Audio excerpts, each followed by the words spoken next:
What's up guys, Helen here to talk about a franchise that's preoccupied with leather, the meaning of existence, and did we mention leather? That's right, The Matrix, and specifically the fourth film in the series, The Matrix Resurrections. Considering the franchise began in 1999 and lay dormant for 18 years, the trilogy has maintained a surprising amount of cultural relevance. A lot of that was due to how revolutionary it was, from the fight choreography to the visual effects, from the deep world to the heady themes. Welcome to the desert of the real. The ways in which The Matrix influenced the trajectory of the Hollywood blockbuster are seemingly endless, but even as the film's cyberpunk aesthetic waned in popularity, the impact of its ideas only intensified, specifically via the growth of simulation theory, the idea that all of human life and experience takes place in a computer simulation, and the notion of having to choose between a blue pill and a red pill serves as a perennial banner for many. That includes some rather radical extremists that we're hoping won't leave us comments telling us to take a long walk off a short pier.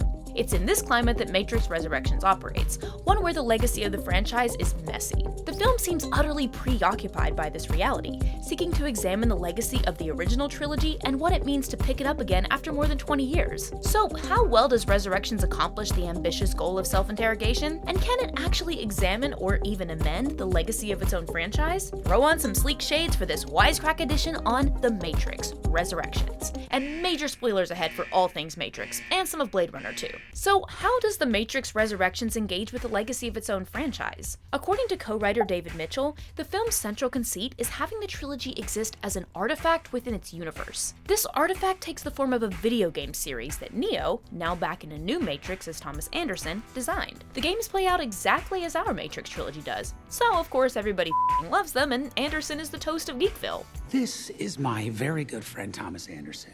He is a bona fide famous person and considered by most to be the greatest game designer of our generation. Importantly, situating the trilogy as an artifact allows people's reactions to that artifact to be a central part of the film. This creates lots of capacity for self-examination, an intention telegraphed from the beginning of the film, where we essentially watch two characters watching the first scene of the original Matrix. But of course, there's no story without some conflict. Thomas finds himself literally forced by Warner Brothers to make a sequel to the trilogy, despite his oath to let sleeping leather jackets lie. I'm sure you can understand why our beloved parent company, Warner Brothers, has decided to make a sequel to the trilogy. What? And this is not unlike what happened to the Wachowskis IRL, but we'll get to that later. It's through this storyline that, in our opinion, Resurrections most directly and most successfully examines the legacy of the Matrix. In one montage, the dev team bickers about what the Matrix means. Obviously, the Matrix is about Transpolitics. Crypto-fascism It's a metaphor. of capitalist exploitation. They debate about what it means to revive the franchise. Matrix means mayhem. And they rationalize just what it would mean to return to the story, over and over again. This cannot be another reboot, retread, regurgitate. Why not?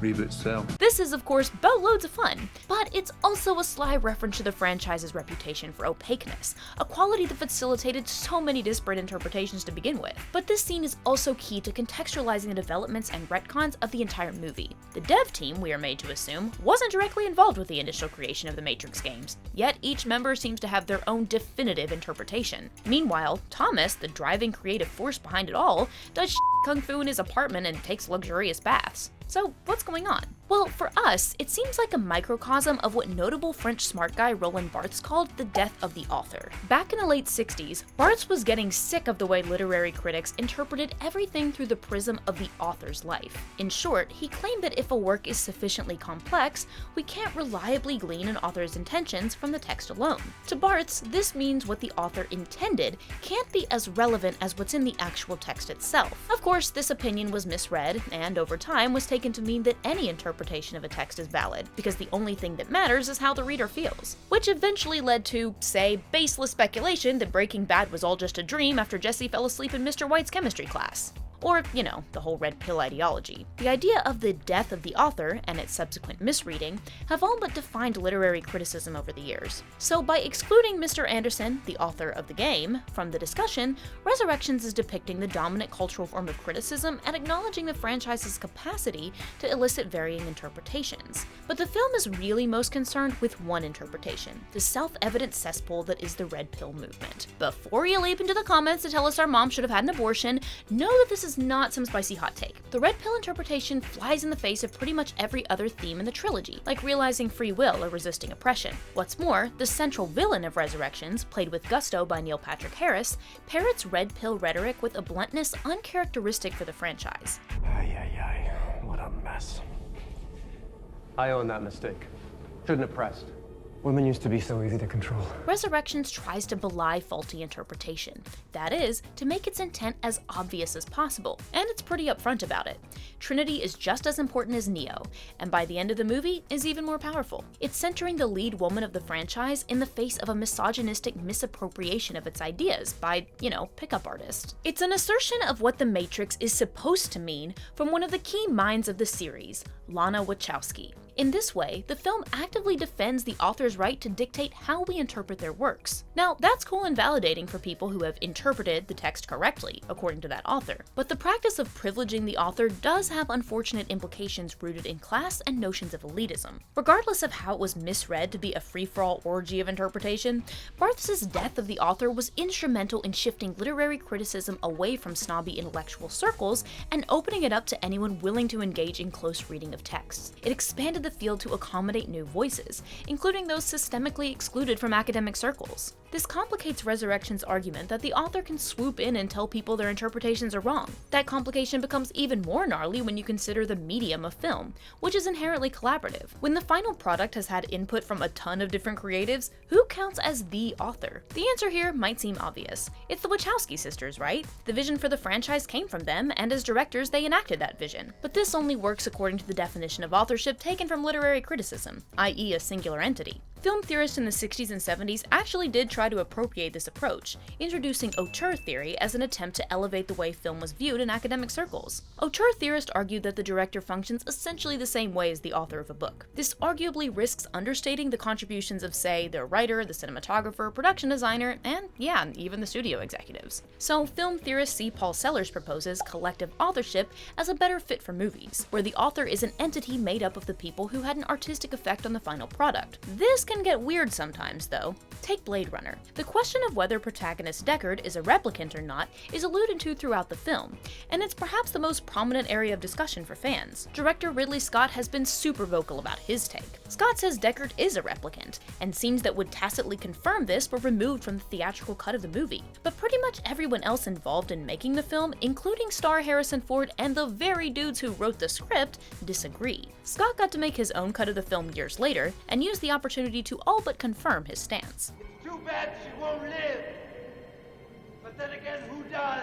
Situations like this draw attention to the fact that even when altering our notions of authorship to include collaboration, the question of who should have final say over a film is always going to be tricky. And it gets trickier when we apply collective authorship to a franchise, because you get studios eager to leverage their valuable IP, sometimes over the artistic concerns of the creators. In fact, Warner Brothers was openly developing a fourth Matrix movie for years, even though the Wachowskis were not on board. In pretty much all of the biggest Hollywood franchises, like the MCUs, Bonds, and Fast and Furious, the studio is the only consistent party across the installments. Philosopher Theodore Adorno explored this, calling Hollywood out as a major contributor to what he called the culture industry. Now, Adorno's thoughts on this are sweeping, and occasionally elitist, but of note to us is his exploration of the Hollywood movie as a product. According to Adorno, Hollywood films are defined, and ultimately diminished, by their adherence to formulas. He believed that things like tropes and strict act structures are used to make films viable as a product, and nothing that might devalue that product will be tolerated. In the culture industry, any meaning that commodified art wants to convey is, at best, compromised by financial concerns. We see this tension at play in Matrix Resurrections too, which seems to be constantly apologizing for its own existence, and going on tangents that explicitly attack the whole notion of sequels in the first place. I felt either I'm having a mental breakdown again, or I'm living inside a computer-generated reality that has imprisoned me again. At the same time, it plays into plenty of the obvious IP and profit-driven sequel tropes Adorno might have complained about. This makes it all feel a little messy. Sure, the film pokes fun at the studio, but overall, it protects the franchise. Still, it does raise some interesting questions as it wrestles with its own existence. Fittingly, the analyst, who produces the Matrix to generate energy, feels almost like an embodiment of the content industry. Turns out in my Matrix, the worse we treat you, the more we manipulate you, the more energy you produce. It's nuts. I've been setting productivity records every year since I took over. And the best part, zero resistance. People stay in their pods, happier than pigs in.